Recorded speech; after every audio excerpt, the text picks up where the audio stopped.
പിറക്കുവാൻ ഉണ്ണി നീ വായു, ബേഥലെ മഞ്ഞള പോലെ ശാന്തിയും സൗഖ്യവും തായു.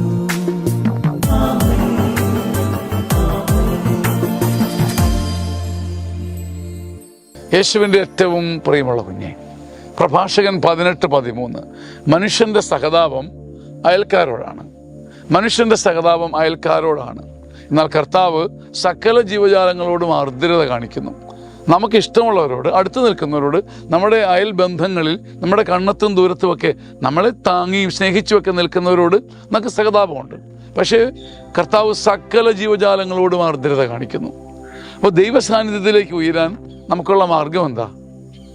പണ്ട് നമ്മൾ പഠിച്ചതുപോലെ മണ്ണിലും വിണ്ണിലും തൂണിലും തുരുമ്പിലുമൊക്കെ വസിക്കുന്ന ദൈവസാന്നിധ്യം കൺമുമ്പിലുള്ള എല്ലാത്തിലും കാണുകയും എല്ലാത്തിനോടും അലിവ് കാണിക്കുകയും ചെയ്യുമ്പോൾ ദൈവസാന്നിധ്യം നമ്മയും പുതിയൊരു മേഖലയിലേക്ക് ഉയർത്തും.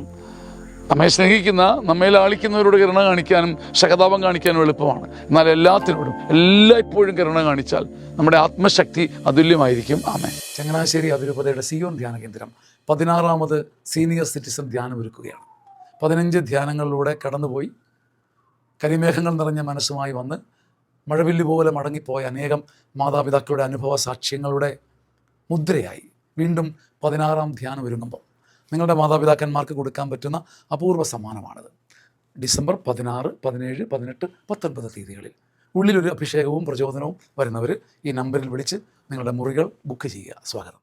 ആമേൻ, ആമേൻ.